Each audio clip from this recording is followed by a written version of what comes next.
আমার প্রিয় ছাত্রছাত্রীরা, ওয়েলকাম টু আরএস টিউটোরিয়াল।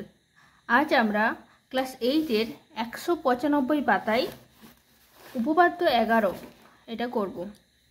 তো দেখো এটা কি বলেছে, ত্রিভুজের যে কোনো দুটো বাহুর দৈর্ঘ্য সমষ্টি তৃতীয় বাহুর দৈর্ঘ্যের অপেক্ষা বৃহত্তর। অর্থাৎ কি, ত্রিভুজের তিনটে বাহু, তার মধ্যে যে কোনো দুটো বাহুর সমষ্টি অর্থাৎ যোগফল, যে কোনো দুটো বাহুর যোগফল 3 নাম্বার যে বাহুটা আছে তার থেকে বড়। তো দেখো করছি, ছবিটা আগে এঁকে নিই।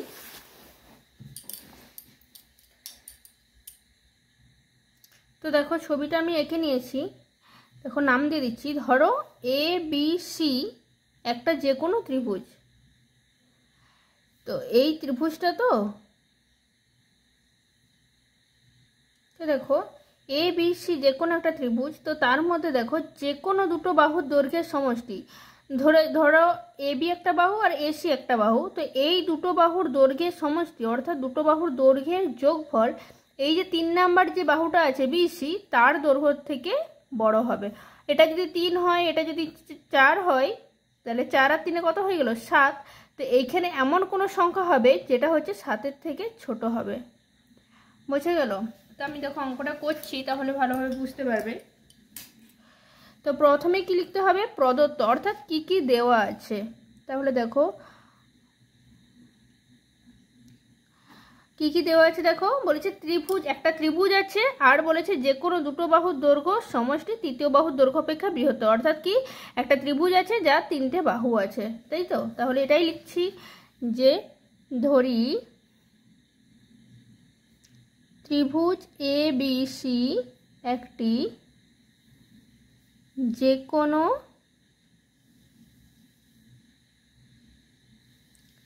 ত্রিভুজ যার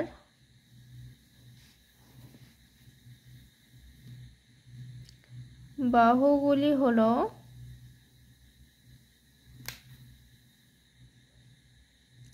এ বি, এসি, বিসি। তো এগুলো হচ্ছে বাহু, তাই তো? তাহলে প্রমাণ করতে কি বলেছে, দেখো প্রামাণ্য লিখছি। প্রামাণ্য অর্থাৎ প্রমাণ করতে হবে।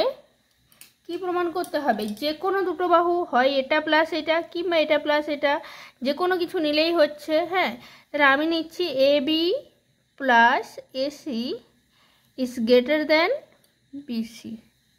বুঝে গেল?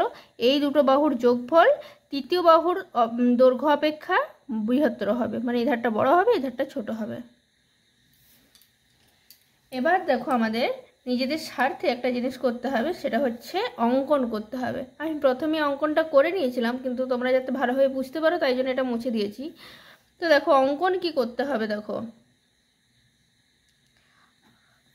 অঙ্কন করতে হবে। এই যে এ বাহুটা, এ বিন্দুটা যেটা আছে, এ শীর্ষবিন্দু আছে, তো এ বিন্দু থেকে এই বিসি এর উপরে একটা লম্ব টানতে হবে।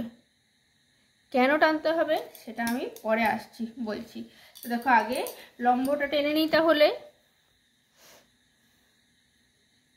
এই এ বিন্দু থেকে বিসি বাহুর ওপরে লম্ব টানতে হবে। ধরো এটা, তো এটার আমি নাম দিয়ে দিলাম ডি। তাহলে অঙ্কনেতে কি লিখবো সেটাই লিখবো, যে ত্রিভুজ এ বি সি এর এ শীর্ষবিন্দু থেকে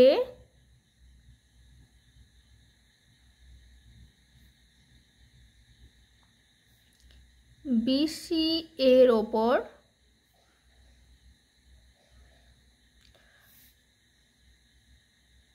লম্ব টানা হলো, যা বিসি বাহুকে কি বিন্দুতে ছেদ করেছে? ডি বিন্দুতে ছেদ করেছে। যা বিসি বাহুকে ডি বিন্দুতে ছেদ করেছে। তাহলে অর্থাৎ কি হয়ে গেল, এটা বিসি লম্ব এডি, তাহলে অর্থাৎ বিসি লম্ব এডি, বা এডি লম্ব বিসি করো, আরও ভালো লাগে। এডি লম্ব বিসি, এটা হয়ে গেল। তো এটা অঙ্কন। এবার অঙ্কনের পরে কি আসছে? প্রমাণ আসছে।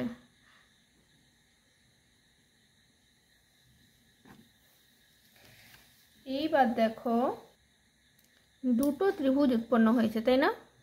একটা হচ্ছে এডিবি আর একটা হচ্ছে এডিসি। দুটো ত্রিভুজ উৎপন্ন হয়েছে। এই দুটো ত্রিভুজের মধ্যে দেখো একটা একটা করে ত্রিভুজ আমি করছি। ধরো এডিবি ত্রিভুজের যদি আমি এই কোণটা নিই, এই কোণটা কি কোণ হবে?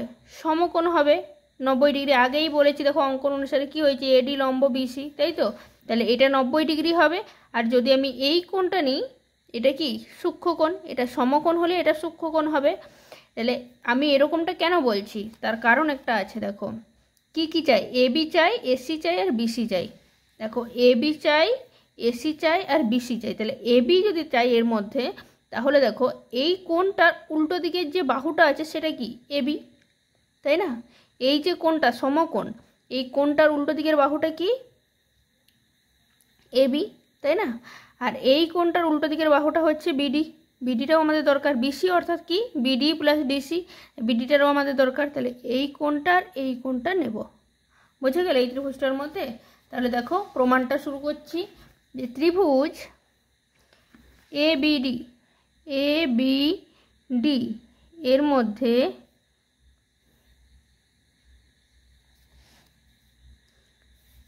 দেখো কোণ এডিবি সমকোণ,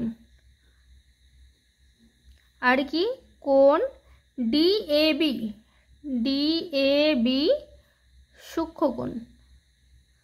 তো আমরা সবাই জানি কি সমকোণটা সূক্ষ্মকোণের থেকে বড়, অর্থাৎ কি হবে, কোণ এডিবি ইজ গ্রেটার দেন কোণ ডিএবি, তাই তো?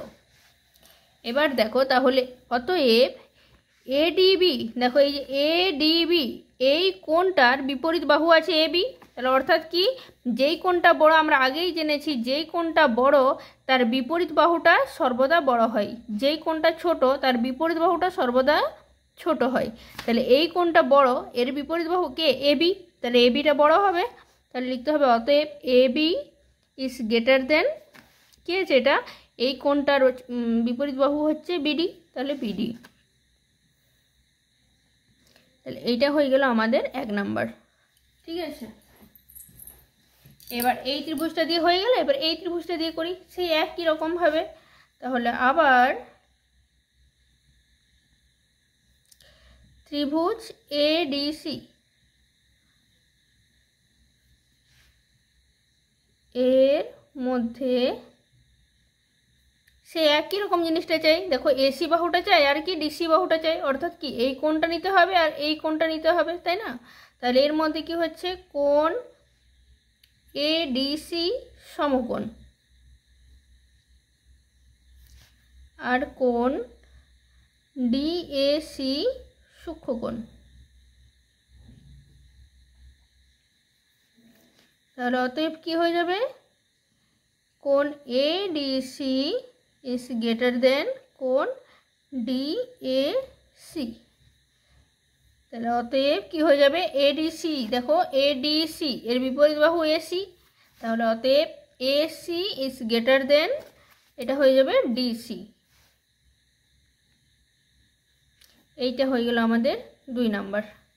এবার কি করব, 1 আর 2 নাম্বার যোগ করে পাবো। তাহলে অতএব লেখার দরকার নেই, 1 নম্বর ও 2 নাম্বার যোগ করে পাই। 1 নাম্বার আর 2 নাম্বার যোগ করলে কি হয়ে যাবে, দেখো 1 নাম্বারে আছে এবি, তাহলে আগে লিখবো এবি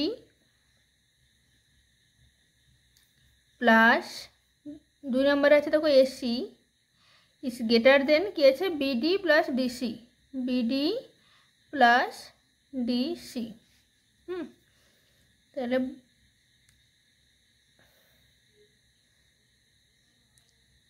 অতএব দেখো হয়েই গেছে, A B plus AC is greater than, দেখো বিডি প্লাস ডিসিটা মানে কি, দেখো বিডি প্লাস ডিসি অর্থাৎ এই পুরোটা বিসি, তাহলে বিসি।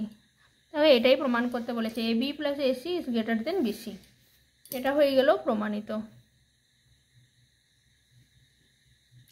অনেক ছোট, অনেক সহজ, এর থেকে সহজ হয় না, বারে বারে প্র্যাকটিস।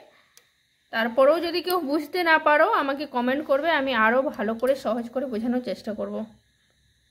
একদমই সহজ, কিছুই নেই এটার মধ্যে। তো আজকের মতো বাই।